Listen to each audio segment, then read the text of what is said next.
Ya papa. Don't know what to do. Folks, I've been dedicating maybe perhaps a bit too much time on this podcast. It's taking up so much of my life now. I hardly have time for what really matters, and that's family. In a lot of ways, you guys are not like my family at all, which is why I'm glad that I have a much better family in the form of these cartoon characters. They're always there for me. Always here to give me plenty of things to work with here at Don't Know What to Do, your favorite Ranma One Hat podcast. Hell yeah. I'm, of course, your host, Elena, or Hedgie, depending on your level of familiarity with me.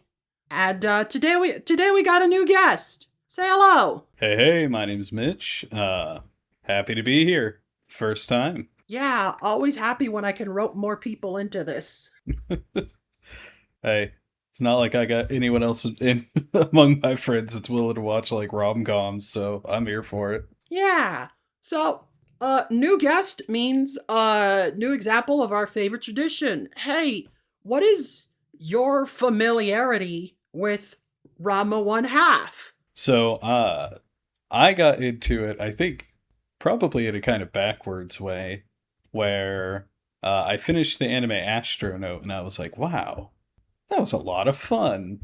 And I did a bit of digging into it and I saw people saying, oh, that's a reference to Rumiko Takahashi. And I was like, who's that?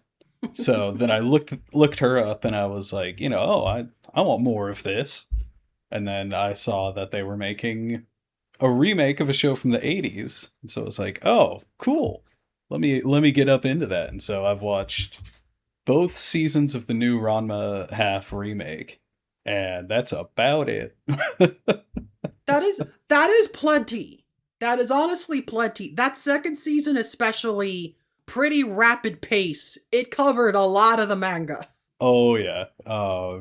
It's a good time. I mean, this is definitely one of those shows where I feel like even with the context of what's going on, I have no idea what's going on half the time, but I'm here for the ride. Yeah. For context, looking at my notes, the second season finale is an adaptation of chapters 97 through 99. You could feel it. A lot has been covered. That is, like, the reboot has roughly covered, like, a quarter of the manga. And sure, they had to skip some stuff along the way, but they're going quickly. So even if that's your only exposure, you've experienced plenty. Oh yeah, and I've had a good time with all of it. These these characters are all such like little weirdos, and I love them all. Yeah. I'm like a side character collector. I love all the little side characters and everything. So so like you like your ensemble casts. Oh yeah, this is a great show for that. They're always introducing someone new with some wacky gimmick.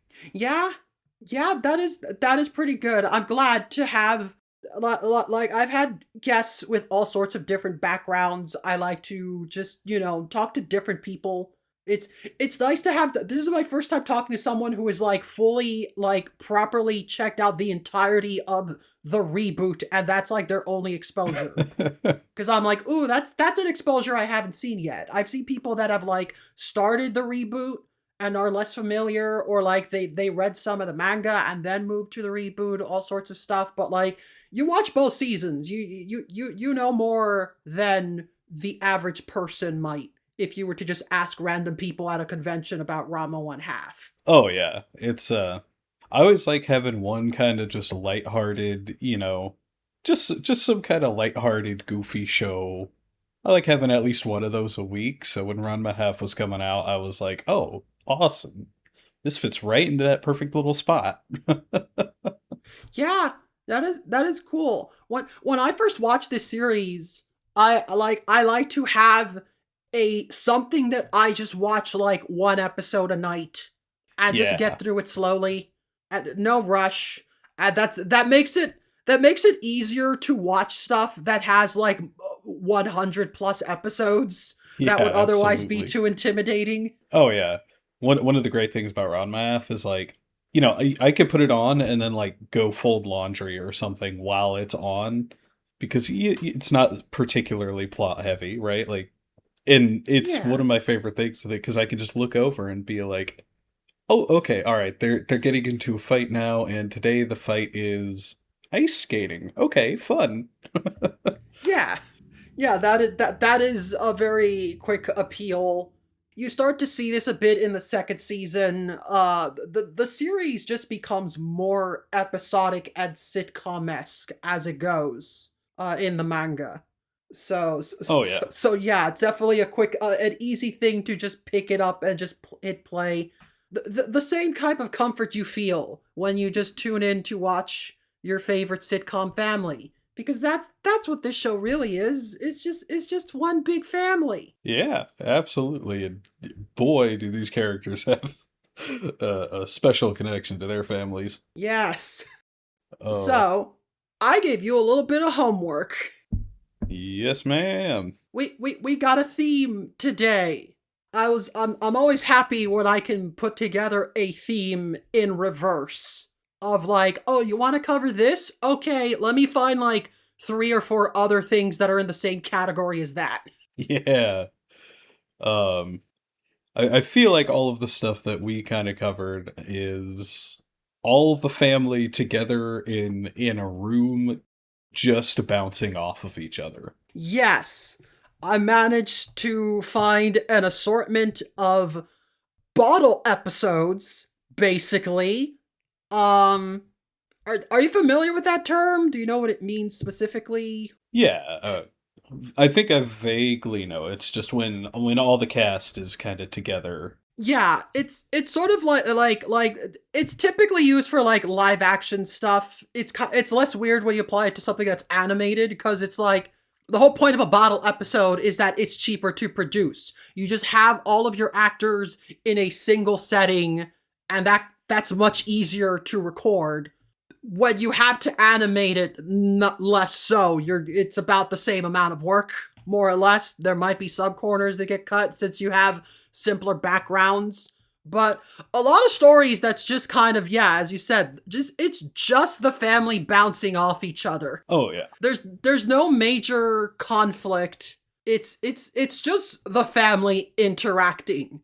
And I like that because to me those are some of the best jokes. Oh, every single time, because they all have such like pronounced is maybe not the best word for it, but these are people with some big personalities and some big problems. Yeah. And as we've covered on this show before, you have your family and you have the rivals. And like the rivals, they tend to be the focus when they're around, but when they're not the focus, they're just not present. Whereas the family's the opposite. They're always around, but they're rarely the focus. There aren't a lot of stories about a single member of the family. Like there are no Yeah. episodes about Akane's dad. Like he is never the focus, but he's always present. He's always Oh yeah. a part of this formula, this formula, this wacky family all interacting with each other. And I like these episodes because it's just that humor. It is just the family interacting with each other. Yeah. It's all the bits. It's all berries. It's all the parts that I enjoy the most in the other episodes, but it's just that part. It is pure sitcom nonsense. Yeah, it's awesome. And it's one of those things that, you know, when you go back and you look at like sort of a regular episode, because one thing I did do like before starting on all this was like I went back and I watched the very first episode of the original show just to kind of get myself used to like, oh, what was OG Ranma half like? Okay. And I forgot how much that whole family just kind of rolls with all of the insanity. Like a panda and a girl just show up at the house and they're like, well, this is weird. Anyway, come on in.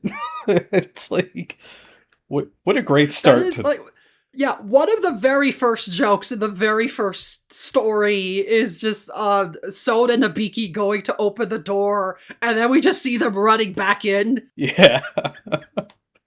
think like, and then in the remake, they have this great bit at one point where I I think, oh, what's his face turns into Ryoga.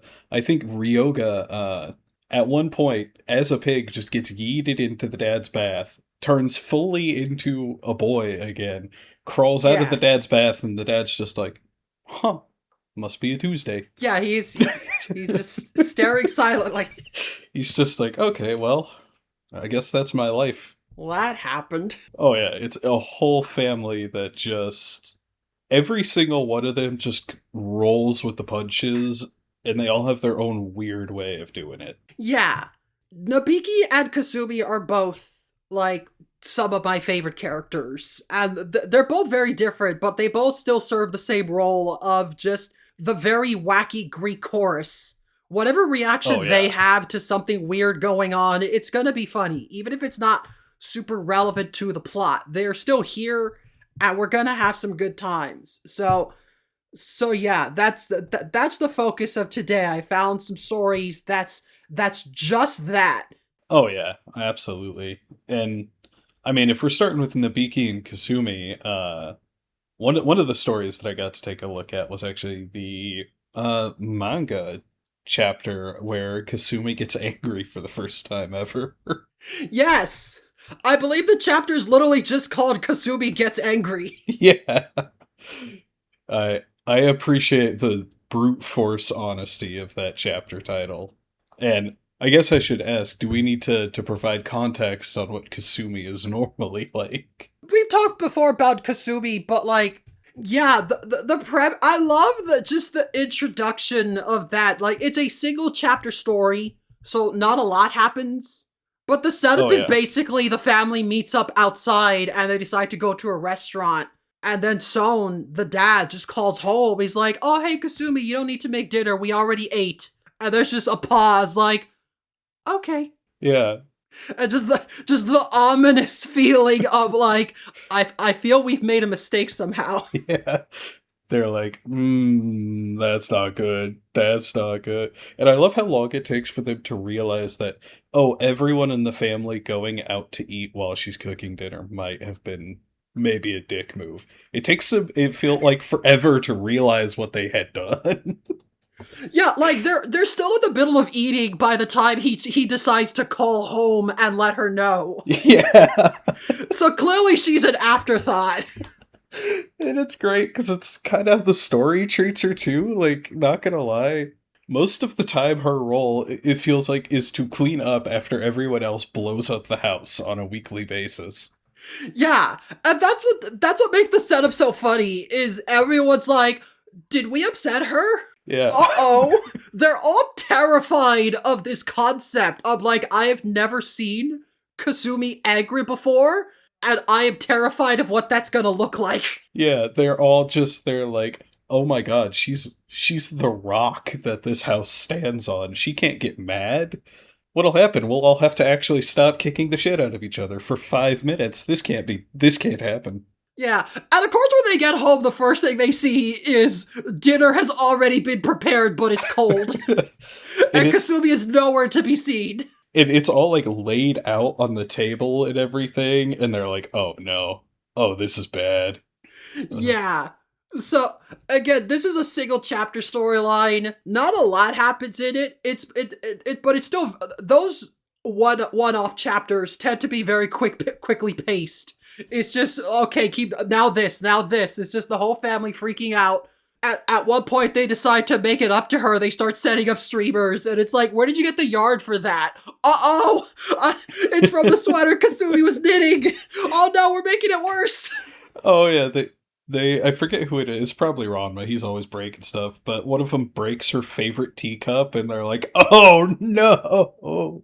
No, yeah, it was Akane and Nabiki are making food in the kitchen, and Akane just shoves everything in the microwave, Oh and it yeah. explodes. And then the next panel shows like the teacup on the ground, like, oh no! And Oh, just their attempts to make it up to her.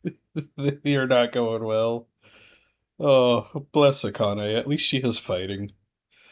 And then the whole time they're like, "Oh, she must be mad. We checked in her room, and she was just sitting there." And it's like the entire time it's like, well, yeah, that's just kind of what she does. She spends most of every episode just around. Yeah, this is the story where they are forced to actually look at her and pay attention to her and realize things that have kind of just always been present, but they maybe should have paid attention to sooner. Yeah, like, I feel like the biggest takeaway the family should have had from this episode is, boy, she needs, like, entertainment in her enclosure. Yeah. So by the end, they have all selected Ranma as a sacrifice. Yeah. They have all decided to tie him up and then throw him in there and like, you do it. We're gonna leave. We're gonna get out of here. Good luck. Yeah, Soden literally gets on a business suit and heads out. Yeah, and then the joke is we see like Kasumi coming downstairs, but like they got the screen door, so we only see the shadow. And she's like, "Get back here, Ranma! You shouldn't be here!" And he starts screaming. It's like, "Oh God, what's happening?" And then the joke is that the entire time, the problem is a stray cat got in the house. And Kasumi was just trying to catch it because, you know, she knows Rama's scared of cats, so she's trying to shoo it out. Yeah. And that's it. She's just normal. She's not angry at all. It's literally that meme from Community where he comes in with the pizza and the entire apartment is on fire. She's like, "Oh, where did you guys get the yarn?" And, "Oh, is that my favorite teacup?" Yes, just like a half-page spread of her like having this really ominous smile of like, "Is that so?" Yeah. And they're all just panicking again. Yeah. And it's just like, and even then she's just like, "Well, dang it, Ranma, you shouldn't be doing all that."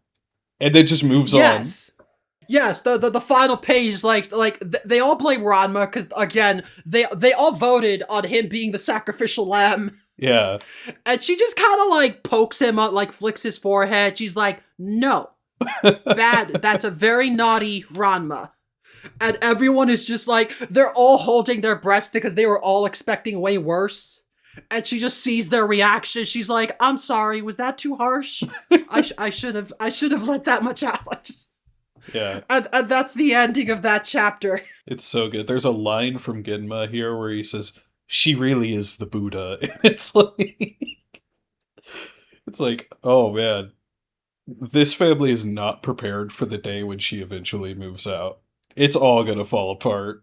Yes, the joke is that she wasn't angry, but this experience, I think, has made them more afraid of potentially angering her. Yeah, I think what they've learned is that they don't really know what it takes to make her angry. They don't want to find out. Yeah, they're not prepared. It's great. It feels like this has got to be the most Kasumi we ever, or the most she gets to be a main character. Yeah, kind of. But we discussed previously. Ooh, does she get more? So there is one OAV that kind of expanded her role from the manga and gave her more focus than what was originally there. But the rest is mostly just like, well, here is a Dr. Tofu story, so of course she's gonna be present. But like, not really any stories about her. Okay. It's mostly the family reacting to her, but she's never really the focus. Honestly, that kind of fits her character.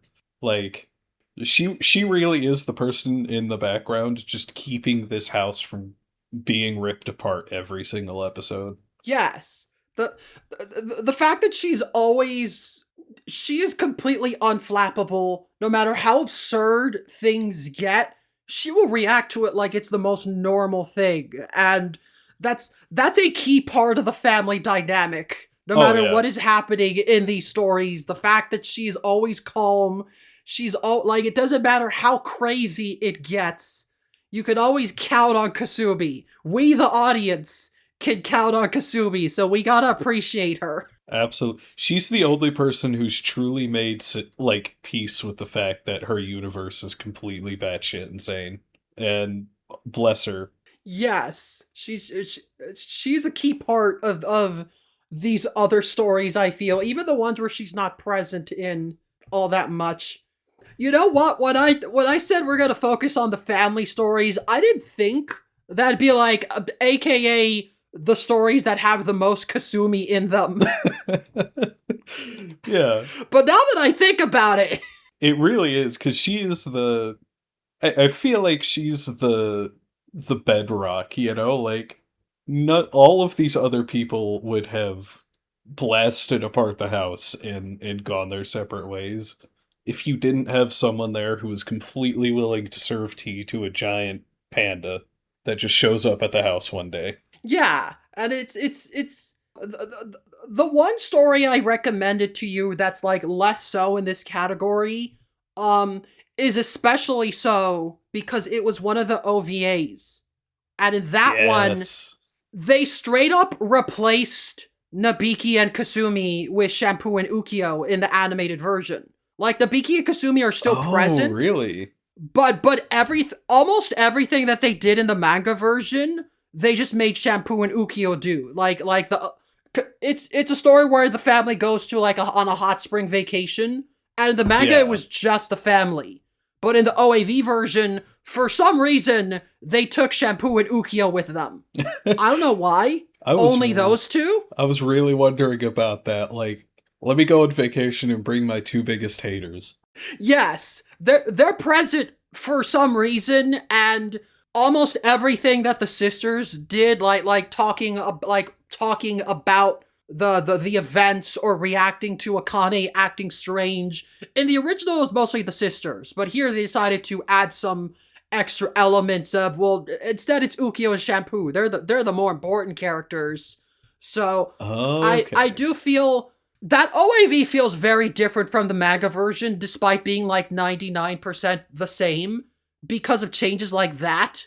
Yeah. And also the fact that it just takes itself more seriously than the manga version. Mainly because it is an OVA. It is a longer screen time, they have more budget. The anime has ended, so these are just like specials released afterwards that are slightly higher budget, slightly more prestige, direct-to-video sorts of things. So they take it more seriously, but the manga version is way more goofy. And I think by replacing the lines said by Nabiki and Kasumi and giving them to someone else, that contributes to that. Because even though it's often the exact same lines, if it's not Kasumi saying them, it's not the same. Oh, absolutely. Like, and now that you're saying that, I can really kind of feel it, because there's a moment in the OVA where the evil possessed Akane just straight up tricks Shampoo and, oh no, I can't remember her name. Okonomiyaki girl. Ukyo, thank you. Just straight up tricks them into jumping in a well, and then they're just kind of handled for like the next 5 minutes. Yeah, they're just completely gone for the rest of the story, and then they show up at the end with everyone else. Yeah, and I remember seeing that and being like, I'm pretty sure Shampoo could just punch a hole through the earth and get out. Like, but it does make a lot more sense now when you put it like that. They also just threw in Ryoga. He's just conveniently camping next to where they went on vacation. Yeah. So we could also have scenes with him. But he thinks he's in Okinawa, which is kind of peak. Yeah. Again, OVA means they have a longer runtime, so they just have to throw in stuff. I get it. But yeah, as you hinted, this is the story where Akane gets possessed. Or, less that she gets possessed, she switches bodies with an evil doll. She gets Freaky Friday'd with an evil doll, and nobody notices at first. Like, even her own family is just like, oh, Akane's trying to murder Ranma? That's pretty normal. It's a day that ends in Y. Yeah. Yeah. Again, there were lines in the OAV, it's Ukyo and Shampoo. In the original, it was Nabiki and Kasumi just being like, is she acting a bit strange to you? I don't know. Yeah. I mean, she seems fine. Yeah. They're like watching her pull out a giant mallet and try to murder Ranma with it, and the entire family is just like, young love. Anyway. Yeah, yes, by the end, like, well, during the story, they all assume that Akane is just trying to put the moves on Ranma. Yeah. Like, all these murder attempts are just like, oh, they're trying to set up a little romantic moment, and they just start spying on them. And, like, we often get these from the dads, who are just like, yes! Yeah. It's happening! But this is, like, the one time the sisters are also there. Like, there is a joke where, like, she attacks Ranma, and then he grabs her, and he's like, "Oh, you're not fooling me!" And then he turns around and like throws something at a bush. He's like, "You guys get out of there!" Yeah. And the whole family's just spying on them. The entire family pops out of the bush. I think one of them has like a bag of popcorn. The other one has those like opera glasses. Yes, they're all just watching, and I think this is maybe the one time that the sisters join in, because I guess this is just too juicy of a thing to ignore. Like, oh, it's happening. Let's watch. Oh yeah. But it is funny when they pop out of the bushes to see Nabiki and Kasumi also there. That does add to the comedy. Listen, I'm just saying Nabiki was definitely like taking bets. She was like, all right, I'm putting $5 down on one of them actually pops the question. Like, they had to have a whole racket going. There's no way. Yeah, that makes sense. For if they're all present, they gotta be saying stuff. But yeah, I also like, so it is still funny even in the OAV version. It's just it's more funny in a Looney Tunes kind of way in the manga version with the physical comedy and stuff. The OAV tries to make the possessed Akane more intimidating. Yeah. Like the manga version will just pick up a branch and try and hit Ranma with it, whereas the animated version, she'll have like a chunk of wood hidden in her sleeve that she'll like do a ninja strike with. She comes across as way more competent in that version. At one point, she pulls out a garrote wire, and it's like, what? Did Akane just have that in her pockets? I wouldn't put it past her, but she got it from somewhere. Meanwhile, that's a good example, because the manga version of that scene, it's when she's like, "Ranma, close your eyes," and he thinks she's gonna do something, and then we just cut to the doll like lifting up a statue with rope and getting ready to swing it. But then Ranma, he's like, "Oh shoot, I gotta sneeze." Achoo! And then the statue misses and swings back and hits the doll and knocks her out. Yeah, it's... And that is significantly more cartoony than her getting, like, rope to, like, strangle Ranma. It's definitely not the same tone. I think her final thing is, like, she throws a brick at Ranma attached to her ribbon. Yeah, she just gives up. But the anime version, she doesn't just throw it. She throws it and then pulls it back and then just, like, does these sick-ass sickle and chain moves with the brick and the ribbon. She is an actual threat. Yeah, the anime version, or the OVA version, I guess, definitely feels much more like a Yu Yu Hakusho villain of the week. Like, this is an actual demon. Yes. And like the art style, the way it's animated with a bigger budget, it definitely feels like that, like that style. This is an actual serious villain. She just happens to look and sound like Akane. Meanwhile, the actual Akane is in doll form. I love that almost every time they cut back to her in the doll trying to catch up, we just see random people being like, "That doll just moved!" Yeah, one of my favorite ones. And just freaking out. One of my favorite ones is like, she's pinned under like a little lamp post thing, and this guy and his girlfriend move up, and they move the lamp post out of the way, and they're like, "Oh, that's weird. Let's find this doll." And then little doll Akane pops up and, like bows and apologizes to them. And it takes them a minute to notice. They're like, "Oh, no worries." And then little doll Akane runs off, and they're like, "Oh my god, did we just get thanked by a doll?" Yes. That is another change in the manga version. There's just a panel of them running away. Yeah. Like, it's just the comedic timing of them just taking a second to process what happened. So yes, OVA aside, which makes it more serious. I mean, it is serious. There are actual stakes here, but like there's a lot of just the family interacting. It's just that the interaction is the family not noticing that Akane is slightly more murderous than usual. As she just gets into these wily coyote traps trying to kill Ranma. Yeah. They're just like, that's a regular Wednesday for us. I don't know.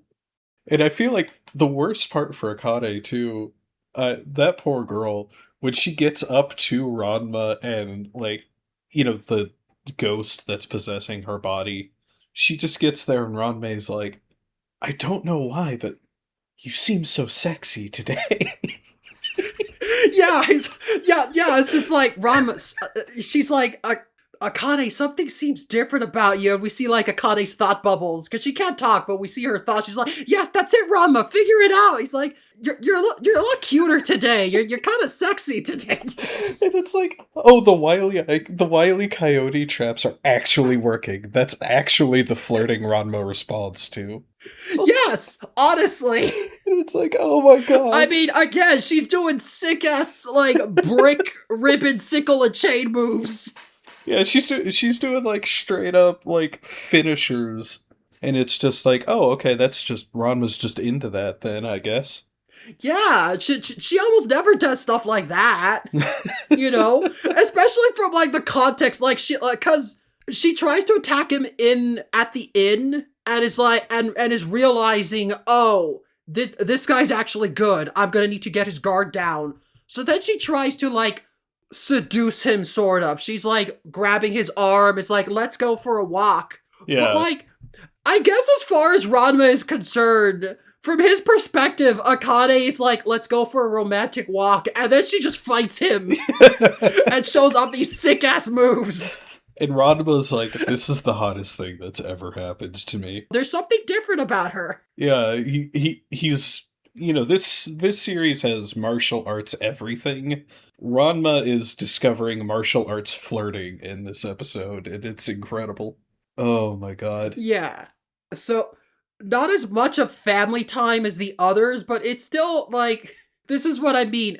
Their presence and them reacting to the insane thing elevates it. Oh, yeah. Even if they're not the focus. The fact that they're around watching from the bushes, the fact that all these crazy things keep happening, and they're just watching with popcorn and taking bets, and, like, by the end, I don't think they really explained how they switch back. They just kind of fall into hot springs, and I guess it has like some kind of purifying effect. It's like as they're falling into the hot springs, Ranma's like, I need to save Akane, and also I should save the doll too. And the doll spirit is like, oh my god, he's not as terrible as I thought. Maybe, yeah, I guess it's not fully clear, but by the end, like, Akane's back to normal, and she's, again, she was trapped in a doll's body and had no idea why or what was happening. So she's freaked out. She literally starts crying. She's like, I was so scared. And then cut to the family being like, why is Akane crying? and so it's like, I knew he'd blow it. I knew it. Yeah. God damn it. It's so great. The family ships it so hard. And bless them, like they really want it to happen. Oh god, I know it wasn't in the homework, but something I noticed on the first episode that kind of relates back to how badly the family just wants them to get together was when they first reveal the whole deal with like, oh, when we splash cold water on Ranma, he turns into a girl. Both of her sisters are just like, well, Akane, you hate men. This is a woman that you can legally get married to. Yeah, everyone unanimously agrees, like, oh, Akane's got this, yep. They're just... That's settled. They're just like, just get lesbian married, it's fine. Who cares? It's like, shout out, what a supportive family. He's half and half, that's the best part for her. They're like, it's close enough, right? They all really want it to happen, and neither Ranma or Akane are nearly, like, honest with themselves enough to make it happen. Yeah, and that's it. The one other detail I do want to say is Ranma is very, like, despite the fact that this doll wants, like, the reason she wants to kill Ranma is because he knocked her over, and he's like, oh shoot, and then he puts it back in this embarrassing pose, like, with the arms all flopping about. He's like, they're good as new. And it's like, how humiliating. But also throughout the entire story, every time Ranma sees the doll, he's like, oh no, poor thing. He's like picking it up. He's dusting it off. Like, he clearly cares for this doll, even though he doesn't know that Akane is in it until the very end. Like, Akane Yeah. is honestly more considerate than I think most people would be if they found a random doll on the side of the road. Oh, absolutely. Ranma is. It's kind of this weird thing with Ranma, right? Where it's like, he is a very nice, considerate boy. He just will also break every single thing in the room he's in. Like, the rowdiness is baked in. He's not very good at it, but his intentions are very obviously good here. He wants to respect the doll. Yeah, he's just he is a bull in a china shop, and the china shop happens to be the world. Like, he can't help himself. The man just breaks everything he touches. Yeah, so that's that story. And again, the family isn't as much of a focus in that one, but these first two, these are the only two stories that are canon to the manga. I gave some other Okay. episodes that are anime filler. And it wasn't until I gave this homework that I realized two of them are like almost back to back. Yeah, episode 109 and episode 111. There must have been some like there must be some behind the scenes stuff happening on that season. Yeah, because again, it's different for animation, but usually when a bottle episode happens, like both of those episodes, they take place at the house completely. It is 100%, it is the family at the house interacting with each other, and that is it. And oftentimes when you get stuff like that, it's because, well, we need to cut back. We need an episode we can produce cheaply. Not a lot Yeah. of action, not a lot of like crazy plot going on. It's just a bottle episode. They are at home. They are bouncing off each other like a normal family. Again, pure sitcominess. So when you get two episodes like that almost back to back with only like 1 week in between, that's when you start to wonder. Yeah, like okay, clearly there must have been something a little bit wacky's happening on the back end here.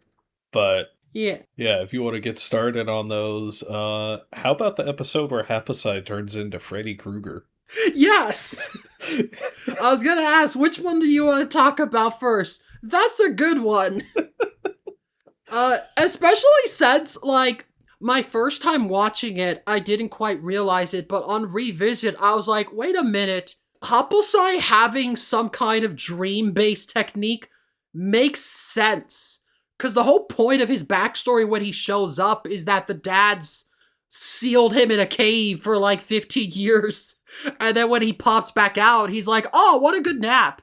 Now let me find those boys. Like, as far as Happosai is concerned, he just slept for over a decade like it was nothing. Oh yeah, and it's one of the fun things with this episode is in Happosai's dream, it's like clearly he is a samurai in ancient Japan, and he's still an old man. I think it's meant to be a memory of his or something, but he's still this decrepit old goblin creature. Yeah, I like this episode, what something this episode does, because it starts off, it's like, okay, they're all waiting for dinner, but it's not ready yet. They're Yeah. gonna eat some beads. Yeah, they're all very excited to have what appears to just be a pot of beans. They're very good beads. Yeah. Well, you know, I if anyone is going to be able to make a pot of beans that is just really good, it would probably be Kasumi. Like all we ever see her Yes. doing is cooking. She probably cooks the absolute greatest random pot of beans you've ever had. Yes. But like the episode starts with like Happosai being like, I guess I'll take a nap. And then he goes to sleep, and then we see his dream. And then Ranma shows up and he's like, oh, that seems pretty good. I think I'll sit down as well. And then we see his dream. And then we see the same with Akane. And it starts off as if it, we're just going to see the family members one by one. But then, Yeah. in the middle of Akane's dream, suddenly a mountain of panties show up. Yeah, and And it's then we like, cut oh to god. Ranma's dream. And we start to realize, uh-oh, Happosai's dream is leaking into the other dreams. Yeah. And it's very funny because it's like, okay, you've got Happosai's dream, which seems to be like a memory of him in like samurai era. Ranma is dreaming of finally just beating up Happosai and being done with the old creep. Um, Yeah. Akane's dream is just like happy domesticity with Ranma. Yes, she's feeding him food and he loves it. He is Yeah, praising her for her amazing cooking. She's like, "Oh, of course, have as much as you want." yeah. It's just like Akane girl. You could just ask Kasumi for lessons. She'd probably be happy to give it to you. Uh, but then things go a little bit crazy. Happosai reveals that he's actually Freddy Krueger, which we could Yeah. just add to his list of powers. I'm pretty sure that little Yeah. dude is some kind of like ancient demon at this point. Yeah, when you live for enough 100 years, that's like he is the embodiment. Like they imply that he founded Anything Goes martial arts, and he adheres to that. His entire fighting style is just, oh yeah, this is a thing I picked up. Oh yeah, Of course he can like manipulate his ki to like maintain this like meditative sleeping state where he can never wake up, and he can infect people's dreams to pull them into his, and now he is in control of the dream world. yeah. Why wouldn't he have that skill? And it's just like whatever, man. We'll add it to the list. He's Happosai. He does whatever he wants.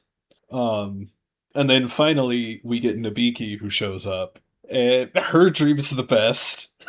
I love how she shows up because Rama and Akane are running from Happosai because they're starting to realize this is dream logic. They can't fight him because it's a dream. Like, the thing that really shows them is, like, when Rama gets splashed with hot water and nothing happens. Because it's a dream. Yeah, Happosai can control everything, so they're running, and then they just see a sign that says Nabiki's dream, and they're like, wait, when did she get here? And then just a hard cut to Nabiki passed out on the floor next to them. yeah. It's like, and it's so funny too because it's like everyone else gets this like, oh, I'm so tired. No, it's just hard cut. She just passed out right there. Like, Yes, we don't see her go to sleep. They just notice her dream is here, and then we just cut to her already on the ground next to them. yeah, No setup, no nothing. She's just like, oh well, sure, I'll join you. yeah, and it's so good. So they go to her dream, and her dream is literally just a toll booth. Yes. Nabiki throughout this episode is like, I for one welcome my dream overlords. Yeah, Why fight it?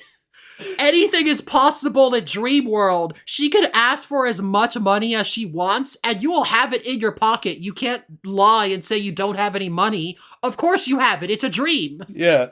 That's the best part. She asks them for 3,000 yen, which is the equivalent of like $30. She's not hosing them for a lot of money. She's hosing them for like, That's pretty high for her. She doesn't often ask for a lot of money. yeah, Although, because it's a dream, she doesn't adhere herself to any standards. She'll just be like, pay me. It's like, okay, now you're gonna help me? Nah. I yeah. don't know.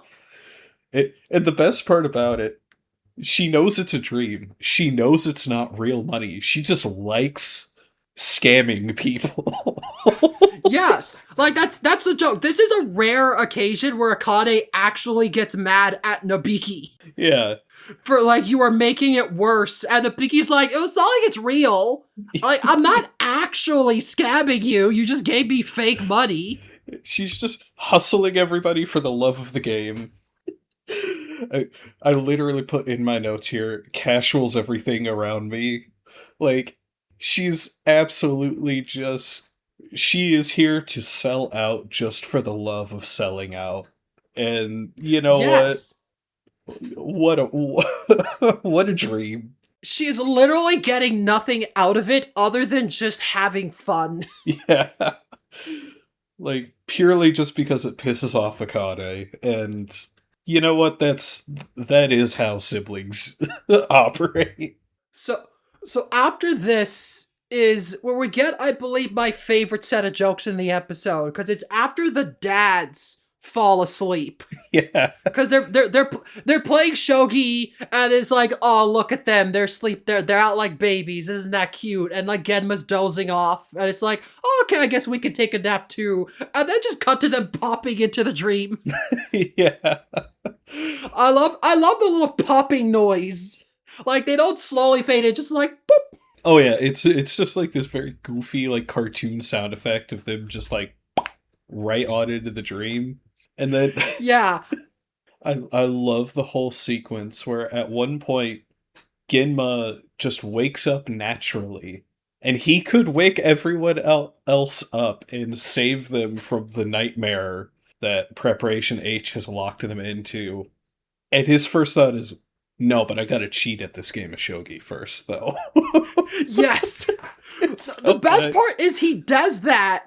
He cheats, and he's like, and now back to the dream, and then just voluntarily goes back to sleep. Yeah. And it's like, Dad, you're supposed to be helping. You didn't do anything. And he's like, oh, didn't I? It's so good. You have this whole thing. It's like Ranma also like knocks himself up and then tries to knock out Happosai, or wake Happosai up, and then knocks himself out in the process. Yeah, just them trying to figure out the dream logic, because of course they try to wake up Happosai from within the dream, but they can't. He's too much in control.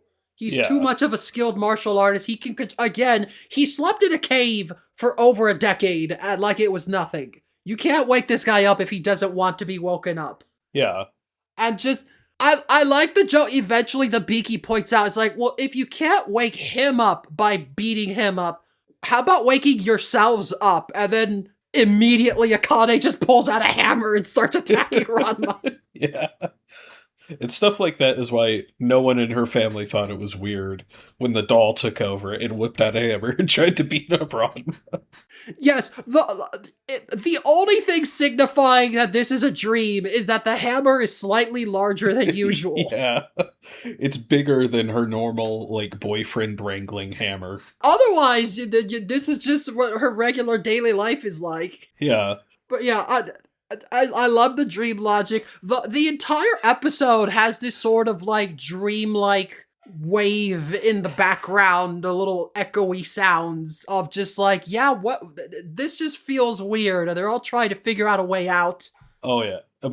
My favorite moment is when the two dads realize that they can just start beating on Happosai, and Happosai can't hit them back too hard, or else he'll wake them up.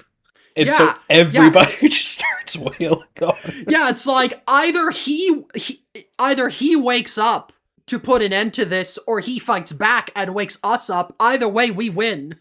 So they're all just gagging up on just stomping him in the face. And then, like, eventually Happosai is like, oh, wait, what if I just build the really big bomb that hurts you a lot but doesn't wake you up? The escalation. Yeah. Which leads to the final little punchline of just, like, he's preparing his ultimate dream techniques. He's like, you don't understand.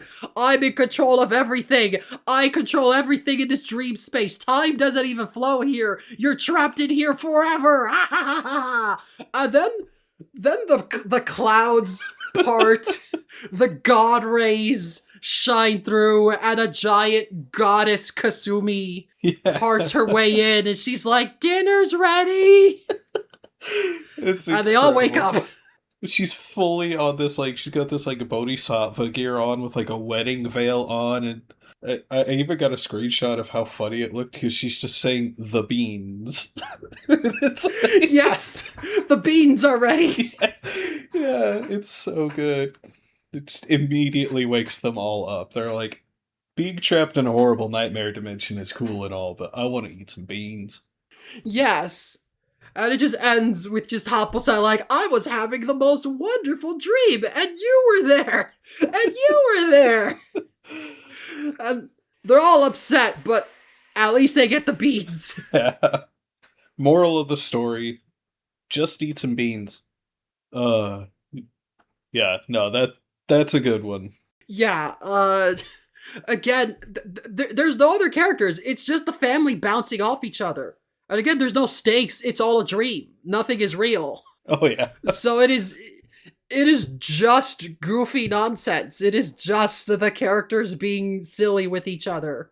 And again, the fact that they made multiple of these types of episodes back to back, where like 90% of the episode is in the dining room, is like, maybe something was going on behind the scenes, but at least what we got was good. Yeah, it's like, okay, so clearly there was something happening behind the scenes, but doesn't even matter because what's happening on the screens is good. Yes. Oh, and I think technically this is a better episode, but the premise of the other episode, Yes. I absolutely love, because that one is even more of just the entire episode is the family in the dining room Oh yeah. bouncing off each other. And that is it. Episode it is the 111. entire episode. It's so good. The case of the missing takoyaki.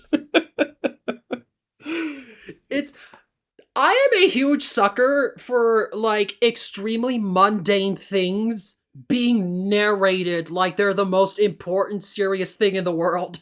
Well, I mean, as we've seen with, this is a whole family that will immediately put aside all of their horrible nightmare dimension torture to go eat just a pot full of beans. So clearly takoyaki is no laughing matter here. Yes. Well, I like how the episode like, it shows, like, a case profile of all of the family members with, like, a very serious narrator that's like, Ranma Saotome, age 16, high school student. Yeah.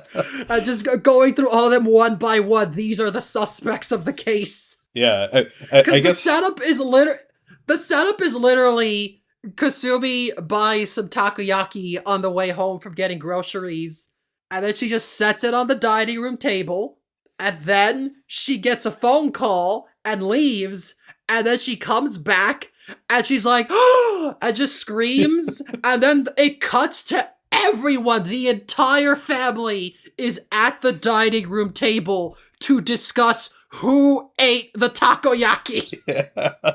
And this is the part where we become a true crime podcast now, because the entire episode is they're all sitting at the dining room table accusing each other of who ate the takoyaki before dinner time.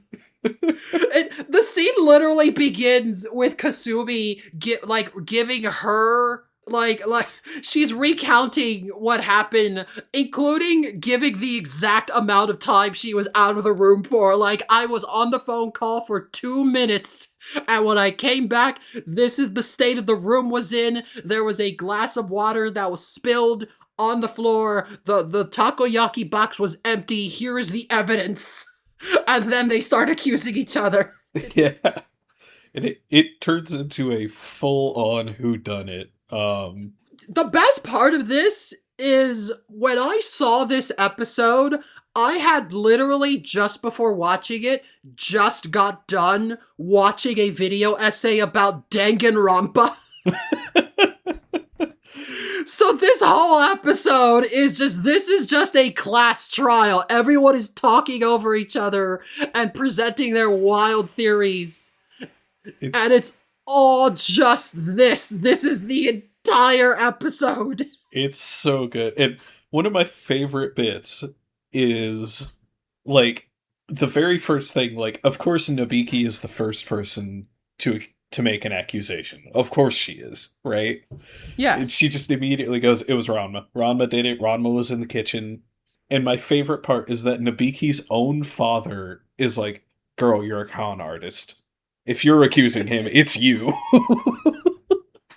I forget which one, because they're all back and forth. At one point, I think it was Son. I think Son is the one that presents the argument of, like, because there's also the glass of water. What's up with that? That's a part of the mystery.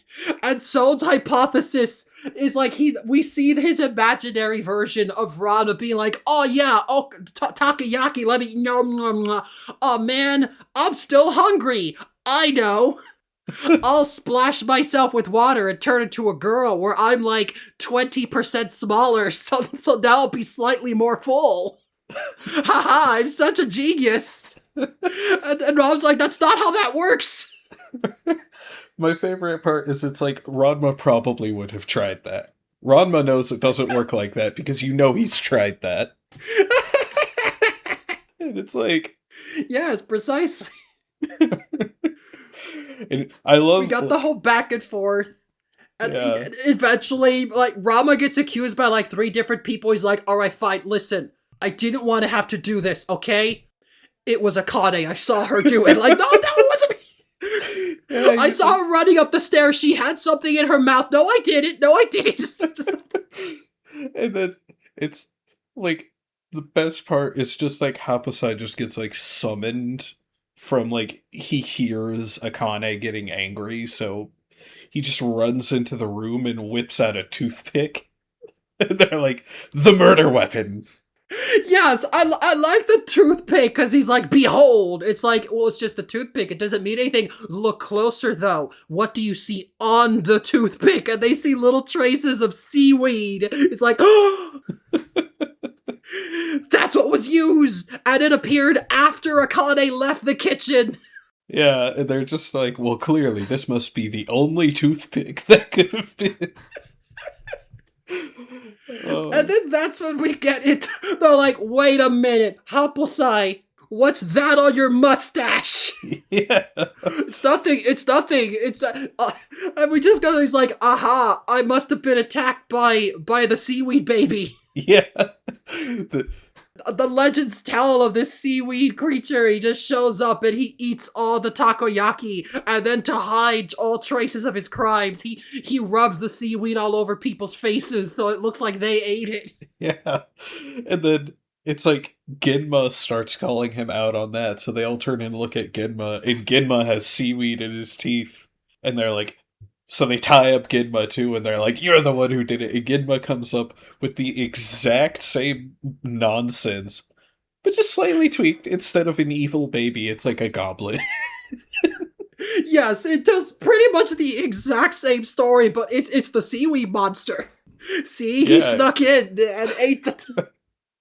And he just put a little bit on my teeth, and that's why I have some in my teeth. This episode also likes to play with, like, the visual gags of, like, characters will just have wacky outfits to go with their animations. Like, one of the things that makes them turn on Genma is he straight up pulls out a whip and starts attacking Happosai, which is like, wait a minute, why? He's never that harsh with Happosai. He's often afraid of Happosai. Why is he so insistent on punishing Happosai for this?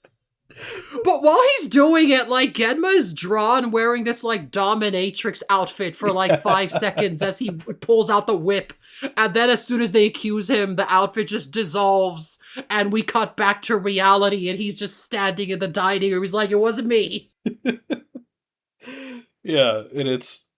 Oh my god. And speaking of, after that, like, a samurai sent from the Kudos shows up in the kitchen. And then suddenly everybody's in this, like, this little ninja pops up, and then suddenly everybody's in this, like, samurai noble outfit. Yeah, Sasuke the ninja, who you would know, he's not in the remake. He is a unique character to the classic anime that was added. He's not in the manga. Okay. But he is a recurring character. He works for the Kudo family. I like how they never established why he was in the house. It's just, I mean, No. I guess someone sent him to spy on them. Who knows? We don't even really need a reason. He's literally like, by the way, I live in your walls, and I know who did it. And they're all just like, Yes. Okay. But of course they immediately accuse him because some guy's been living in our ceiling. Yeah, they're like, And wait that's a minute. when they all suddenly they're all wearing the samurai outfits, giving him this trial, including like Nabiki in the background. Like everyone's dressed up for this. Yeah. As they accuse the ninja, and then we finally get the last minute joke. The revelation is that they all ate the takoyaki. Yeah, everybody got, even Kasumi. Yes, everybody ate one, but nobody wanted to take the blame for eating the entire box. So Yeah. they all lied. And as soon as Sasuke pulls out the photographic evidence of all of them eating exactly one piece of takoyaki each. And I like how as Just soon as they scatter. realize, they're like, well, anyways, we should get ready for dinner. Yeah, hold on, let's go. They're like, they just carry on. They just ignore him. And he's like, but wait, I have evidence. Why does nobody care? Hold on, wait. And then there's a half-second gag where it goes back to everybody and it shows Akane changing out of the samurai outfit to her normal clothes, which implies that everybody actually was wearing the samurai getup. Yes, very goofy stuff, and the last thing he reveals is the photo of Kasumi eating it, because he didn't finish showing the photos before they all left. But then, like, again, Kasumi doesn't get angry, but I feel like Sasuke learned not to make her angry. Yeah. Because he shows her the photo, and it turns out she ate the first one. Yeah. She started it, and she's just like, let's all have dinner. Just the big smile, just like deadpan. I am going to sandbag this so hard. Yeah. I am not even going to acknowledge the evidence you are showing me. We are going to have dinner now. Yeah. And he is terrified. Yeah, he's like, what the hell? And then right at the very end, it just cuts to the evil, like, seaweed baby and the seaweed goblin on the roof. And it turns out they're real. Yeah, they're like, oh, dang, we missed it. Yeah, they're like, We're too late. I wanted some takoyaki, man. Absolutely quality filler. Like, Yes. Again, these are filler episodes, but these are some pretty good filler. oh, absolutely. Yeah. One detail I did notice in this episode that it didn't stick with me the first time, but on repeat viewing for like for this discussion, I noticed, wait a minute, at the end Ranma transforms right in front of Sasuke, which means that Sasuke knows Ranma is the pigtail girl. Yeah, oh yeah, that's right, because when Ranma transforms, he literally goes, the pigtail girl. Yeah, they imply that Sasuke didn't know, and I'm like, I don't think they ever confirmed. Like, if he did know and just never said anything, I wouldn't have been surprised, but I think this is the one filler episode. It's like, oh, he didn't know, but now he does. And, Yeah. and that's it. They immediately move on, but I like the implication that Sasuke knows that Tatewaki Kuno, age 17, has all these photos of the pigtail girl, and he just Yeah. doesn't say anything. I Official confirmation, he does know that that's Ranma. Yeah, I think Sasuke is like, man, I don't even know how to break this to him.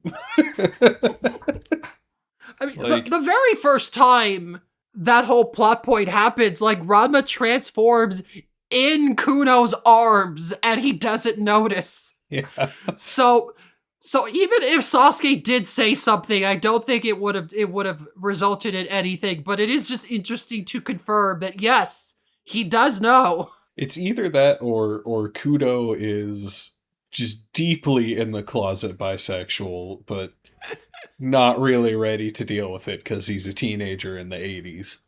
Yeah, it is funny to imagine now that we do know this. Anytime Kuno is talking about the pigtail girl, Sasuke's having thoughts that he is not voicing. Sasuke's just like, I'm getting paid pretty well. I don't know if I want to put that on the line today. Like, sometimes when you see your boss about to make a mistake, you have to ask yourself, do I care enough to stop him? Yeah, it's just, It's not necessary, but yeah, that is the detail that stuck out to me the most on repeat watch. Because obviously, when I'm watching these episodes for the first time, I didn't know what was going to happen next. But now I can go back and be like, well, no, I've watched it all, I've read it all. I know that this isn't going to come back. So it's interesting that it does happen here. Oh, absolutely. And it's just like not having seen the OG yet, I didn't know that the Kudos have their own freaky little ninja guy. But another point towards this is the most unflappable family of all time. It's just the fact that they found out that they have a guy living in their walls and they were more concerned about the food he potentially may have Yes, eaten. he might have been the okonomiyaki thief. We need to find out. Yeah, they care way more about that than the fact that he's living in their walls. And when the truth is revealed, they go back to ignoring him. They don't be like, well, now that that's dealt with, let's talk about the wall thing. It's like, no, Yeah. the takoyaki is dealt with. Let's have dinner. The Tendo family is just like whatever. You could just get added to the list of freeloaders. We have too many to keep track of at this point. Yeah, that is another joke in the middle. At one point, Son refers to the groupies like as like this is my precious family and freeloaders. Just like he's making it clear only 3 people in this room are related to me. Yeah. So before I start making accusations. It's like this is me, my beautiful daughters who I love, and those 2 guys, I guess. 3, cause Happosai's also there. Oh, true. In my mind, Happosai just doesn't qualify as a guy. He's just like a thing. He's a creature. Yeah, he's just there. Honestly, I find it funny whenever Happosai is just there being a normal old man. Yeah. Cause he's definitely not that all the time. But Oh, yeah. when he is, it's just really funny. There's like there was an episode I've discussed previously, the one with the super soba noodles that Akane accidentally eats, but Happosai bought them.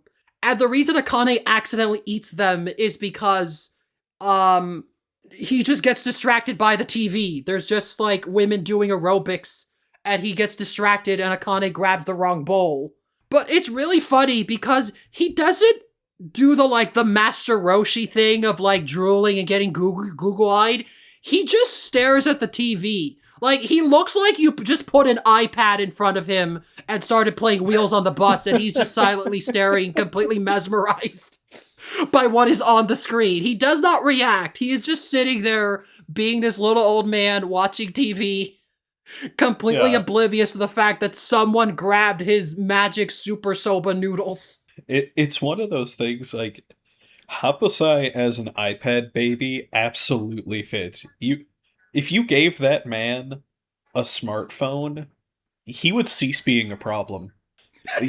He would go back to the cave that they locked him in. Like, the real reason they didn't set the remake in modern day. set Happosai up with an OnlyFans and he just ceases to be a problem. He just vanish from the plot. In the dream one, there is one scene that like he says something. There's a line I really don't like because there is one part where where like because it's a dream, he reveals that he has a drawer filled with every article of underwear Akane has ever owned ever. Oh, right yeah. down to her diapers. And I was like, that is not Happosai. That is not a thing he would say. He is a very specific type of pervert. But like that is a line he never crosses in anything else. No other filler, definitely not in the manga. For him to be like, yeah, these are all of Akane's panties, right down to when she was a baby. I'm like, okay, that's not the Happosai I know. I know he's bad, but he's not that specific flavor of bad. Yeah, it's like Happosai should go to jail, but I don't necessarily know if he belongs on the Epstein list, you know? But Oh my god, I forgot Yeah, about so that like line. like that line, I'm Oh like, that is not an iPad god. baby line. That is not the same thing. No, Happosai feels like I mean, obviously he's like 400 million years old or something, but I feel like Happosai is hitting that level of senile where you could actually just dangle keys in front of him half the time. Yeah, again, like I just think he's at his funniest when we just are reminded that like no, sometimes he's just some guy sitting in the corner watching TV. He's not always on. He's not always doing nefarious things, and that makes it funnier. Yeah, he can be Freddy Krueger, but he chooses not to be Yeah, most of the time. yeah, literally, if he had this technique the whole time, what was stopping him from just doing this every night? Apparently the TV. Yeah, he just kind of felt like it today. Yes, there are clear limitations and established goals that he has. He doesn't want to be evil. He's just a despicable old man. Like, if anything, he's regularly depicted as having a soft spot for children because he's constantly finding orphans to teach martial arts to. Oh yeah, it Happosai is weird because it's like okay, like every anime of this era had your creepy pervert old man, right? For Yeah. whatever reason, that's just one of those tropes from that era of anime that just was everywhere. Happosai is in this really weird place where he is exactly that trope, but he does have a lot more depth to him. Yes. It's I it's one of those things of like Happosai is a pervert. Rumiko Takahashi is not a pervert. The yes, camera is not being a pervert with him. yes, Happosai is still the punchline most of the time. Even if sometimes there are always exceptions. Sometimes he does cross lines. Like again, this is the one filler episode where whoever wrote this decided that Happosai is gonna cross that line, or at least be implied to be willing to cross that line, and it's the one time it happens. yeah, But it's in this episode. You can ignore it because it's filler, but somebody on the writing staff looked at this character and figured that this might be something he'd say. I don't agree with that. I don't think Rumiko Takahashi does because nothing like that ever happens in the manga. But like, there's definitely degrees to this. Like when Master Roshi is being a pervert, we the audience are also seeing Bulma getting naked. We are also seeing him getting to ogle and like grope women and whatever is happening on screen. Whereas when Happosai is being a pervert, 80% of the time he just has a burglar sack full of underwear with no women on screen whatsoever. yeah, There's there's a clear effort to depict any perversions on his part as maybe not harmless, because they're definitely not harmless. There is problems there, but like we're not expected to join in. We're not expected to participate in the perversions. We're expected to find it funny when the family decides, wait a minute, we can all just kick him in the face repeatedly and he won't wake up. yeah, yeah. That's also one thing is Happosai always winds up getting beaten literally the microsecond the family realizes that he's not invincible. Like in Yeah, any given scene, the moment his like invincibility is up, they're like, oh, we could just jump this guy. They all do instantly. yeah. Again, they've seen him just sitting in front of the TV. He's just minding his own business, basically. Yeah. Some of those times. They see how defenseless he can be on occasion. They could just jump him whenever that happens. Yeah. Uh, on the subject of Happosai, another detail I did notice. I once said that I don't think I've ever seen lingerie in his collection. Because oftentimes Yeah. when we see his underwear collection, it's just panties and sometimes bras. But I think in that one episode when we see him ironing the underwear, there's a lot of lingerie in these little coat racks behind him. There's a lot more variety to the type of underwear he has that he's just ironing and categorizing. They're going out of their way to establish him as being a lot more intricate with his collection. And again, I look at that, and then I look at the line about Akane's underwear that she's had all her life, and I'm like, those are two different characters. Yeah, it's he's one of those characters where I'm just like, every time he shows up on screen, I'm always a little bit like, ugh. But overall, like, I don't know, the way that the family bounces off of each other in these episodes is always a ton of fun. Like, and even in what was it, episode 99, I think. Yes. The Mixed Bath Horror, which is the other one that I was actually able to watch. Though I didn't really have time to get notes on it. Um, Even in that one, they're also willing to just like there's a scene where the entire family, it's another ghost episode. Like every time this family goes to a hotel and they go to a hot bath, there's a ghost in it. Yes. I think this family just has something which attracts ghosts. But there's a scene in that where when they first hear someone screaming, the family are just like, yeah, I don't know what to deal with that. I don't feel like it right now. That one also, I feel like we get a lot of like, these two dads are the most useless dads that have ever lived. Like these two guys could not figure their way out of a paper bag. The episode begins with, like, Son is leading them with the map. He's like, don't worry, there's only one road. We can't get lost. Cut to the very next scene. They find a cliff, and they don't know where they are. And Ryoga, whose entire character is built on the fact that he gets lost a lot, manages to find the manager of the hotel before Son does. Or like he gets found by the manager, but still. True. I will say, this episode has a lot of really tiny little details that on repeat watch, I was like, huh. Because the very first scene is they're all arriving by bus at this location. We have yet to find out where they are, why they're here, but they're all here, and for some reason they brought Ryoga. Again, it's similar to the OAV. They, for some reason, brought Shampoo and Ukyo. This time they brought Ryoga. Yeah. But then the next scene, it shows that it started, like, the next scene shows that it rained for a little bit, and suddenly Ranma and Genma are transformed.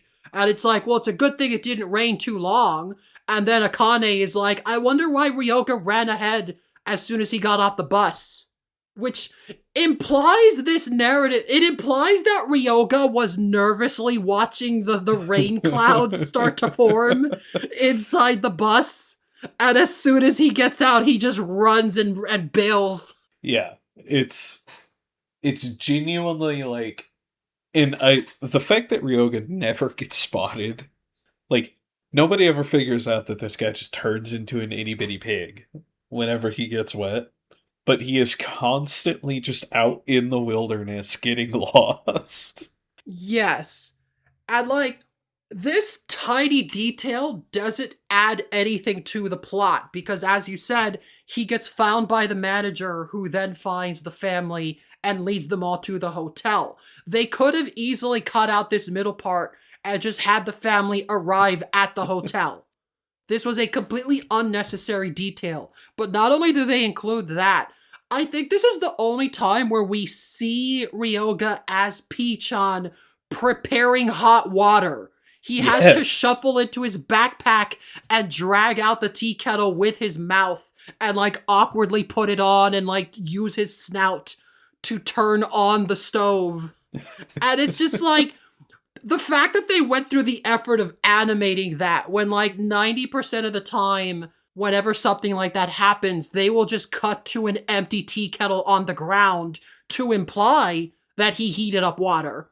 and he's just back to normal, but we see some steam coming off of him. But this time it's like, no, we're showing the whole thing. We are showing the process that he goes through every single time this happens.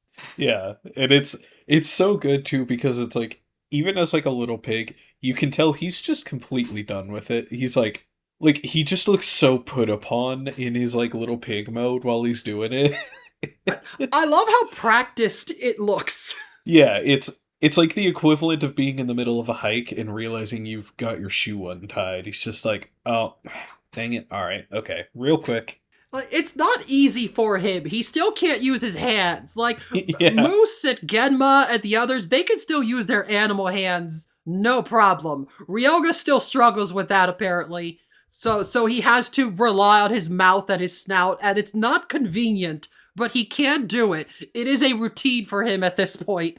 And I just love that. I love the entire episode is filled with little things like that. Later in the episode, there's a part where Ranma is taking a bath as a girl.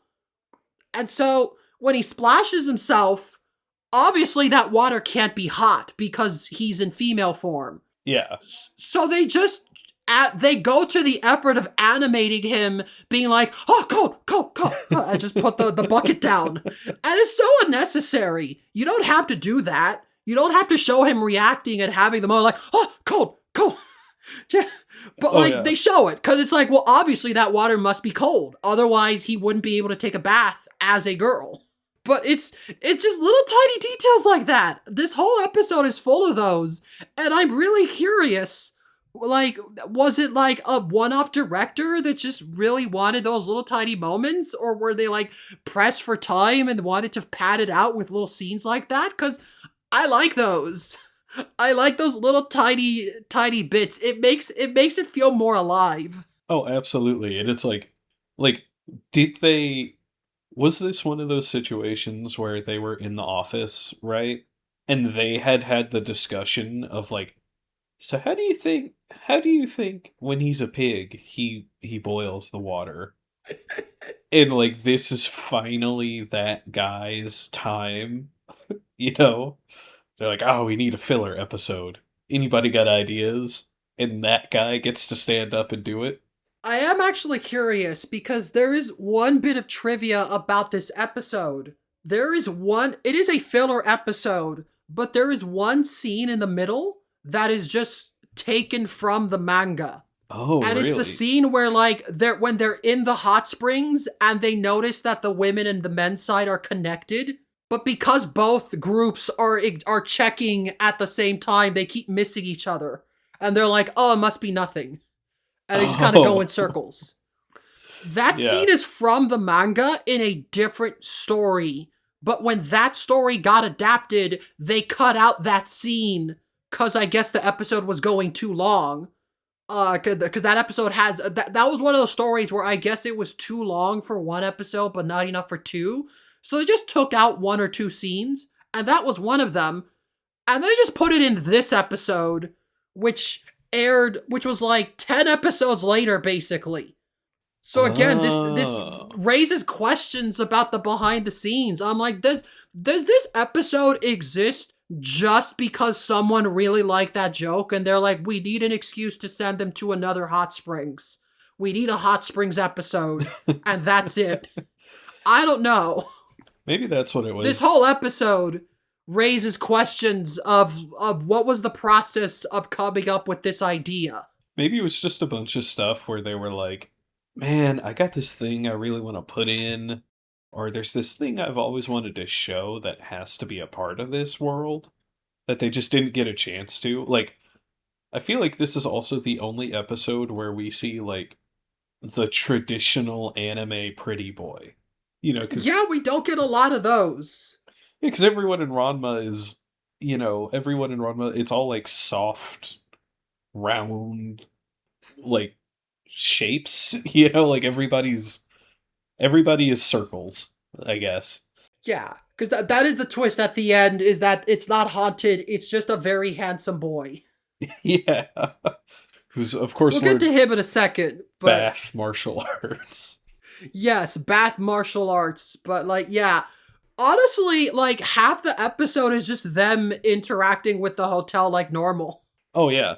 I, Because again, that scene in the middle where they're just like missing each other in the hot springs and they're just going in circles. That has nothing to do with the plot. That's just a thing from the manga that they didn't get to animate. And even though personally I didn't think it was that funny, I guess someone really, really wanted to do that joke and was upset that it got cut from the anime version. oh yeah, and there's always this like, because throughout the episode, it's. I would say this episode is like 80% shenanigans by volume and like 20% things actually happening. Yes, it's basically they're on vacation, but they get there and the place is run down. It looks like they got scammed. Oh Like yeah, they're saying that Son probably just got the cheapest thing he could find. which is But then throughout the episode, like mainly Rama and Akane are the two that start to notice things that are just off. It could be the weird horror movie butler that looks like he's gonna kill them. with no You know, eyebrows. something about his eyes, Fila. Yeah, Yeah.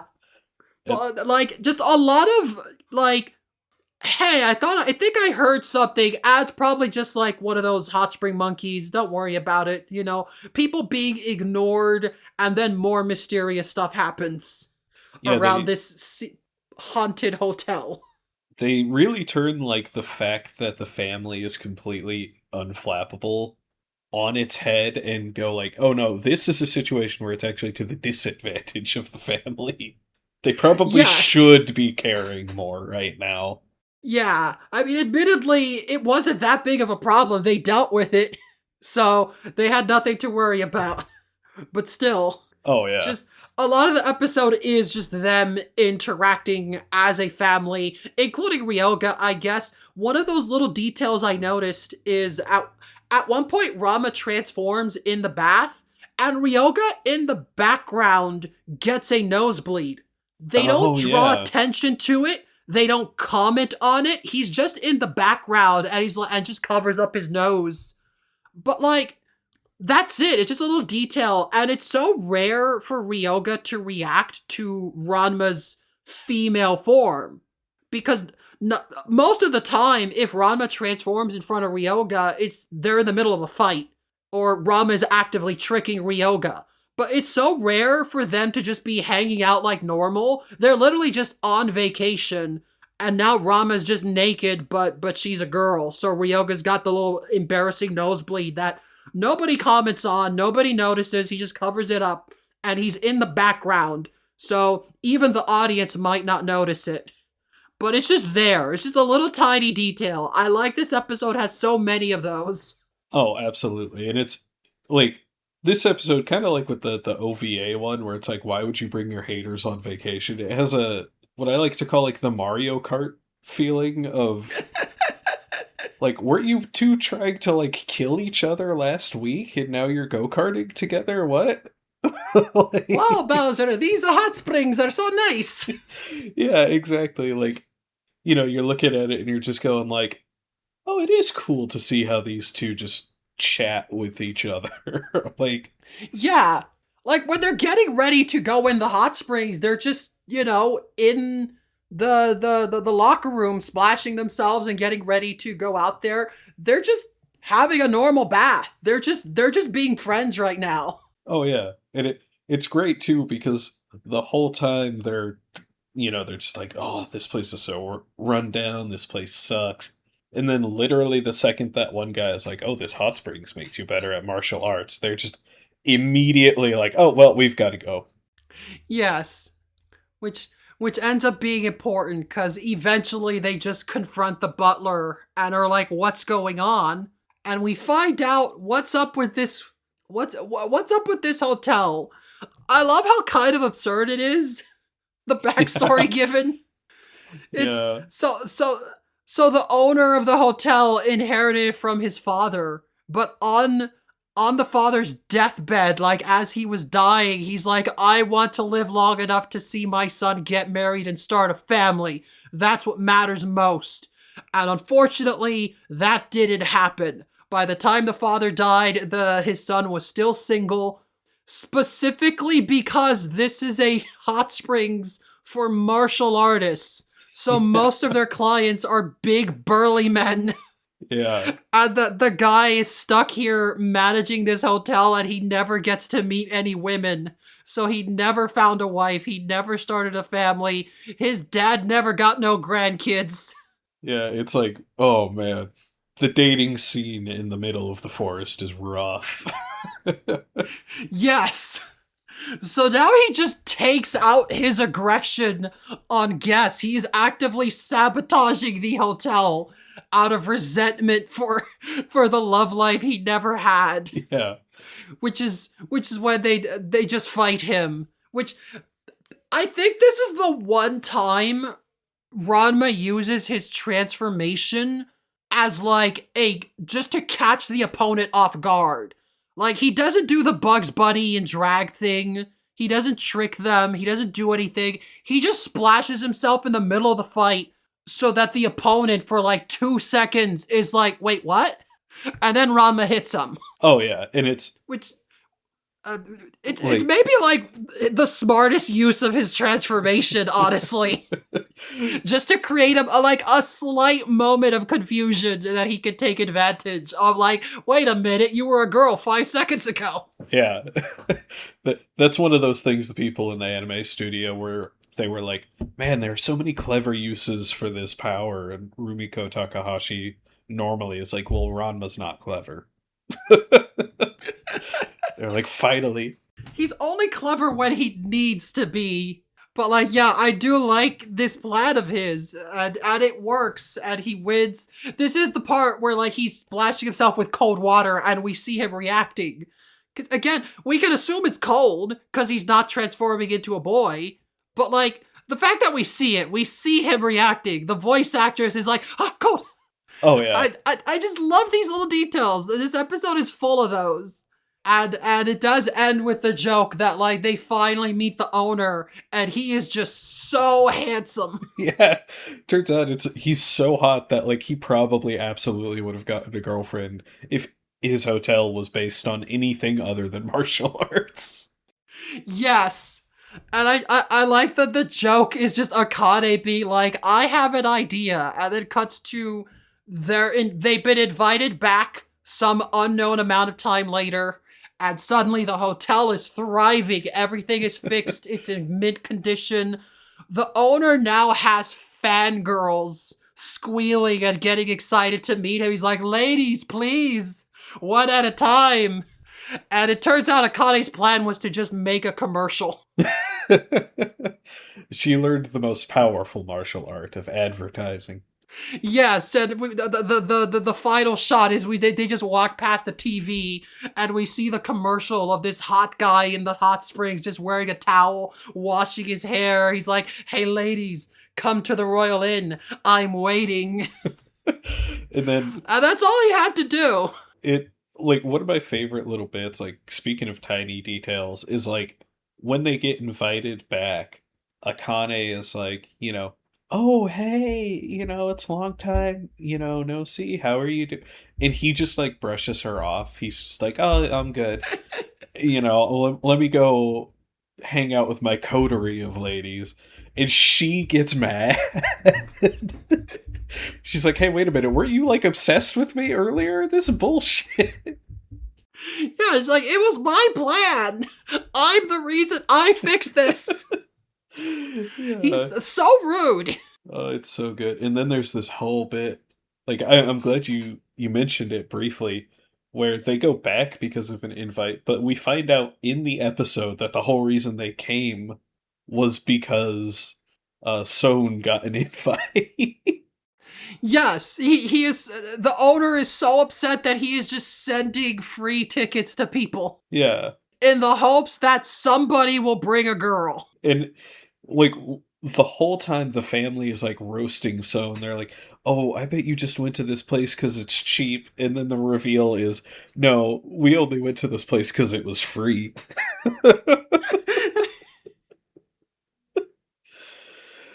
Yeah. Oh, these are the worst dads.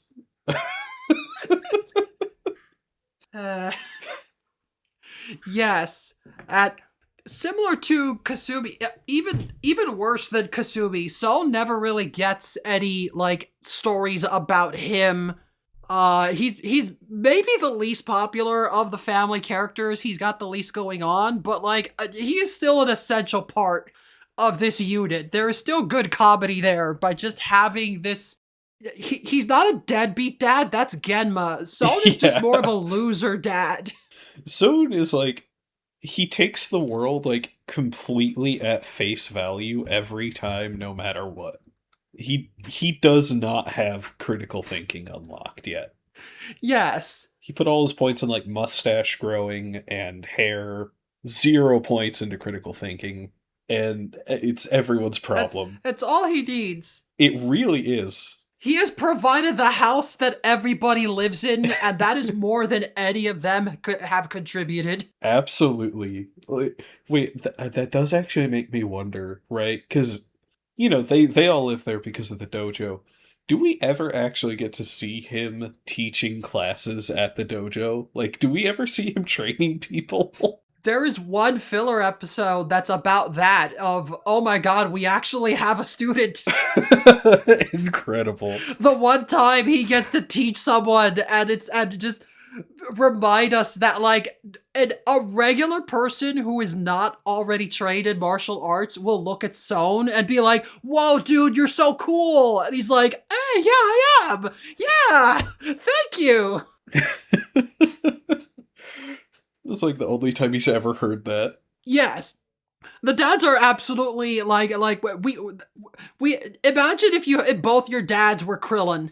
Yeah.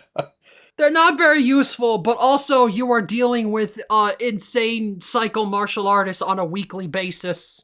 And the fact that they're able to keep up with that is kind of impressive. Both your dads are Krillin and also simultaneously Yamcha. Like, oh my god. At least the dads do exist. No one in this universe seems to have a mom. Like, this is a universe based entirely on motherless behavior.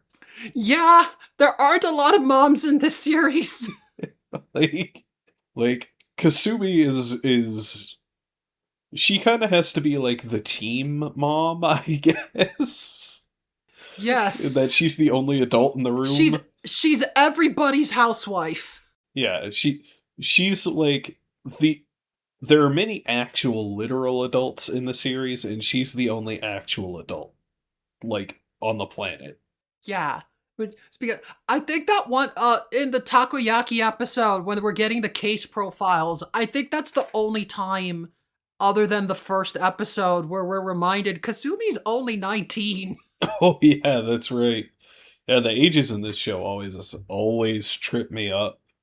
Yeah, just she is the mother of the group, and she's still one of the kids, honestly. Oh, absolutely.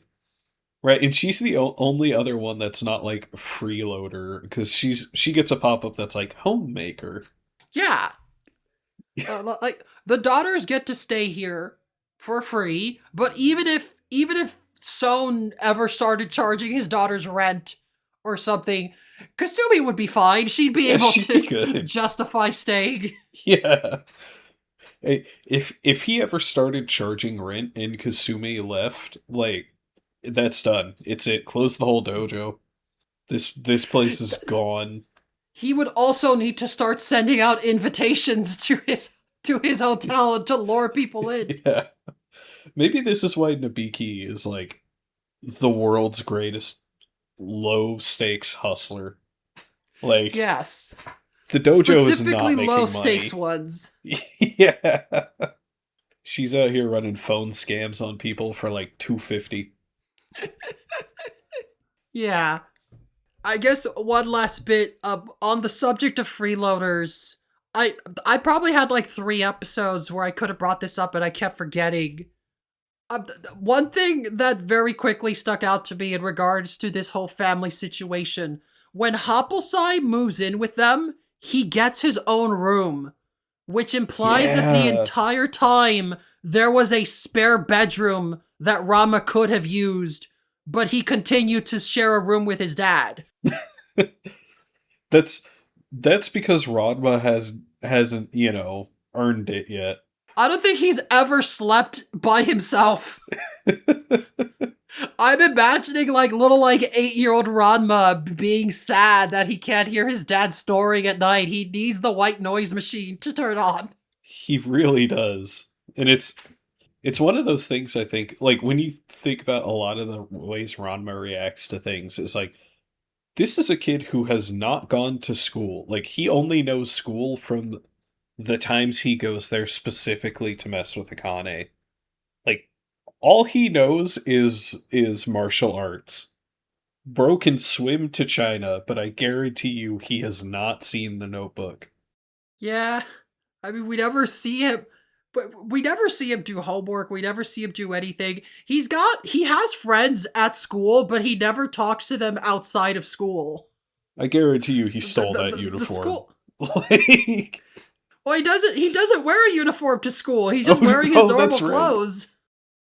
Right. Again, the whole point of these episodes is that, like, yeah, to me, the best interactions is with the family amongst themselves, because they are a family.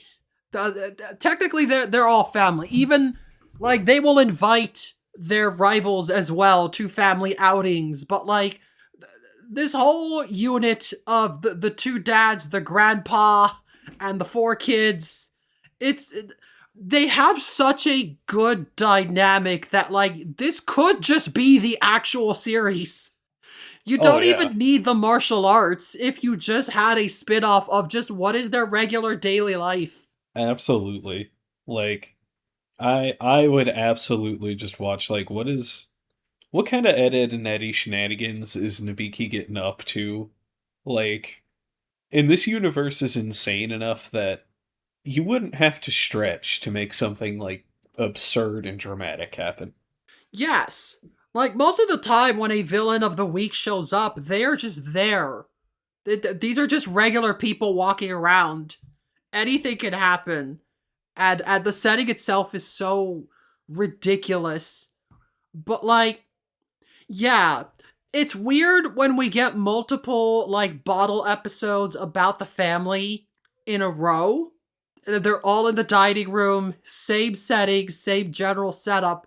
But, like, whatever the reason, I appreciate when stuff like that happens. I think these are some of the best filler episodes when they just show a character's normal life. I think some of the weakest filler episodes is when they try and do a unique thing. When they try and be like, here is a unique martial artist of the week here to do the thing. Whereas, yeah.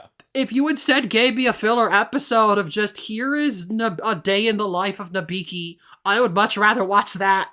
Oh, absolutely. It's sort of like how the best filler episode in Dragon Ball Z is just Piccolo goes and gets his driver's license. Like, yes. Sometimes you want to see these ridiculous, outlandish characters do normal things for a minute. Just see how they navigate that. Again, Happosai being an iPad baby is the best use of that character. Yeah, absolutely. Those moments are funny because so many ridiculous things happen that you can't just have filler, but I feel like you can't have no filler. You need to have 100%. Stories that are just low stakes, goofy nonsense. You can't only have the quote unquote important ones, because it's not the same. Sometimes filler can be load bearing, Yeah. That is what filler is for. You fill stuff in where there is an empty spot. You fill things up. You go to the hardware store and you use it to fix a pothole or something. Yeah, a dramatic character death really doesn't hit that hard if all you've ever seen that character do is react to everyone else's dramatic deaths. Like, yeah. It's one of the things, I think Avatar has one of the best blends of, like, these characters are just goofing off. They're going to the secret tunnel. And then, here's also the most intense drama. Like, you need both. Yeah, exactly. And, like, this applies to the whole cast, You could just, like, I would like an episode that's just like just a normal day at the cat cafe restaurant with Shampoo and her grandma. Like you could do stuff there, but it won't be as entertaining as seeing the main family together because they exist to bounce off each other. They have established rapport. I would like to see the rivals interact with each other more rather than just focus on one of them. Whereas with the family characters, we do get that. We get that. So I would be fine having like here is one episode about Son just working with the neighborhood association or whatever. Oh yeah. You could do that more easily, I feel, because with characters like that, it's more out of the norm to give them the spotlight. Yeah. Whereas with the rivals, they always get the spotlight. We want them getting driver's license. That's the stuff that's missing. I want to see like what kind of things is Son putting in as business expenses. Like I want to see the list of like, okay, can I get a bomb as a tax write-off? Let me see. How many times have they had to fix the roof because of launching someone through it? Yeah. Watch an episode that's actually just them repairing the roof for once. Yeah. But yeah, that's the value of these shows, of not just any filler, but the family filler. Oh, Which, absolutely. obviously they're not all great. Some filler episodes are weaker than others, but if they involve the family, those tend to be among my favorites. Oh, 100%. Like, I think a big part of it is because the family do actually, like, care about each other. They're just all so Yeah, stupid. they are, but yes, they do care about each other. When they're all spying on Ranma and Akane, it's because they want something to happen. Sure, Akane's being really weird and talking about the insolent one, Yeah. but that's just her being Akane, Nothing strange happening. Yeah, like, that's not Now she's pulling out a particularly hammer, just the usual thing. She's just trying to murder him. He must have said something stupid to her. Yeah. Like, oh well. It's yeah. I would absolutely watch. They could cram an entire extra season's worth of just the family goofing off together. And Yeah. I would eat that up. Yeah. Well, we're unlikely to get that, but once again, I have more than one nickels of ending episodes on the notion of that's what fan fiction is for. You know what? You're not wrong. Fanfiction, I think, is entirely that, and I'm kind of here for it. Yeah, yeah. If a fan fiction is trying to be serious and like the be important plot, I'm not as interested in that. I want the fan fiction that leans into the sitcom nonsense. That's what I want. Oh, absolutely. It reminds me of one of my favorite sequences in the entirety of Chainsaw Man is when they stop and spend 5 minutes on Aki's morning routine.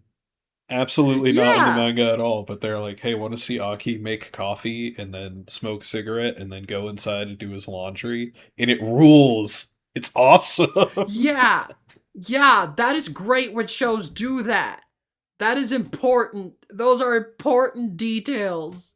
And that's why I like those moments. I like the remake doesn't have a lot of this. The remake is very faithful. It is very rare for them to add stuff. One of the few things they changed is in the noodle race arc. Where like in the manga version, there's like two restaurants being like, "Hey, Son, we want to sponsor you for the noodle race." But in the remake, they have a whole line of people lining up to sponsor Akane because every year she wins the noodle race. They treat it as this whole big neighborhood event that everyone's excited for. People love the food delivery contest. It's part of the culture of the Yeah. neighborhood they live in. It makes it feel a lot more lived in to just have the family interacting with their own neighborhood rather than just be a plot device of, hey, there's a race, we're sponsoring you, now we have a noodle race, and that's it. Yeah, it's one of those things like by having it be that important, not only does it make the world feel bigger, but it also gives Akane a moment to be like the number one. Because I feel like she Yeah. gets overshadowed by Ranma a lot, even though she's Yes. awesome. Yeah, it is important. Like prior to Rama showing up, she was basically the strongest martial artist in that entire neighborhood, in that entire school. And it's quickly forgotten, but it's good to know that like she's a minor celebrity amongst all the restaurant and store owners Yeah. in this neighborhood. Like, yo, that's the girl. If you can sponsor her for the race, you got it big for the next year. It's good to like flesh out the world, and also just once again, I'm just a sucker for like mundane things being treated super seriously. This is just Yeah. a goofy little fundraiser sponsor event that the restaurants arrange, but they're all super competitive. Whoever gets the Tendo family on their side is gonna win. We gotta fight for that. Yeah, it's awesome. And it's like, because this world is insane and every single facet of this world is somehow a martial arts competition, like, not only does it work, but it just feels like a natural part of how those, like, how the local noodle shop would advertise. Like, yeah, of course they would. This is the world where Yeah, ice but skating is a martial art. Why wouldn't they? yeah, what they're just gonna put up flyers? No one's gonna pay attention to that when there's like some random martial arts cooking battle happening down the street. You need to compete with that. Yeah, absolutely. But yeah, I've enjoyed this discussion. I'm glad you were able to do all the homework. I remember I told you Thank like you. you don't have to watch all of this. This is a lot, and you literally did it all overnight. Yeah, it was. You were like, yeah, I can. You were like, yeah, I can record tomorrow. And I'm like, are you sure? When you sent me the message like 30 minutes before we started, I was like finishing, I think, the last little bit of the OVA. And I was like, whew, okay, crossing the finish line. Well, that certainly wasn't necessary, but I'm glad we were able to discuss these different pieces and get a little bits of insight there. I hope you enjoyed this grab bag of episodes I curated for you. Thank you. It was good times. Um, and yeah, this was a lot of fun. Always down to have a chat about some goofy old rom-coms because I am here for it. Yeah, I'm always saying like this podcast isn't to encourage people to watch Ranma specifically, but just go out and watch more stuff. And I feel like filler and things that are like quote unquote non-canon, things that are easily skipped by people telling you that, well, you can just jump to this thing. You can just watch the remake. You can just watch the movie or whatever. Like, I like being able to get people to be like, no, this is the good filler. Check this episode out. This one's got some Oh good yeah, moments in it. I feel I could say that for most things, but my tolerance is perhaps a bit higher. But yeah, I'm happy to have been able to provide that this time around. absolutely.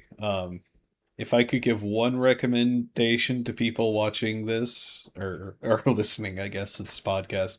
If you get the chance, go ahead and watch the two Akane's OVA because I feel like you don't need to know anything about Ron Mahaf other than that he turns into a girl sometimes. Yeah, yeah. Honestly, most stories, that's all you need to know. You don't need additional context beyond that. But yeah, that's a good OAV to watch, especially since I didn't mention it. That was the last one. That's the last thing they did of the original anime's run. After the anime had ended, after they started doing all these specials, that was the final one. So that is officially that was the end of animated Ranma until like 2011 when we got a single like anniversary special Oh and then man, the remake happened. So like yes, that is absolutely the last thing a lot of people at the time watched. This is the end. It's not meant to be a finale because the manga continued past that, but like if you wanted to see it animated, this was the OAV. This was the finale. This was the culmination of what they had left with this series. So it has a bit of history to it as well. That's not a bad one to watch. Watch the final thing they ever made first. If you want to. You can do that. Yeah, I mean, I feel like of all of these, you really don't need to know anything of that, like, in that one. It is as Yeah. standalone. Like, maybe the takoyaki episode 2 is also just like, you really don't have to know anything about who these people are to get it. Yeah. You might be wondering, why are there like 6 girls in this group? Who are those? Why is that one throwing spatulas? But you could definitely show that OAV to someone who's never watched Ranma before. Yeah, absolutely. Like, all of these are good. All of these are standalone. If you've never watched Ranma, yeah, I would say the Two Akanes is a good one to just get a taster. Just, if you like it, you're probably gonna like the rest. Yeah. The rest, I suppose, you can watch on your own time. Oh yeah. For now, we could cover more on this podcast. Who knows? It's always good to cover filler. I got big chunks in my notes of stuff that's just never been touched, because when am I ever going to talk about this? But it's always good to get that out of the way. So you sounded like you don't have much to promote. If I asked, like, where can people No. find you?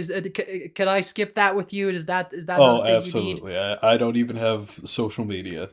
I just kind Okay, of I saw 'cause that post and I was like, yeah, sure. I got nothing else tomorrow. yeah, sounds good. But yeah, if any of you want to learn more about filler though, or you want me to tell you about filler because you're too lazy to watch it yourself, you can keep tuning in. You can also write to us at ramapodcast@gmail.com. No one's done it yet, but if I ever get an email saying, "Hey, talk about this," I will listen to that person. But yeah, Heck yeah. This has been fun. I hope you all enjoyed listening to this. These were some of the more fun episodes to discuss. This is the type of stuff I want to encourage people to seek. So yeah, there's plenty more of that here and with other shows. This is gold. This is why filler matters, and Absolutely. it's also why family matters. Oh, I just got that. Family is filler. There you go. Listen to the podcast. It might not always be the best, but it serves a function. Yeah, exactly. Have fun, folks. Have a great one.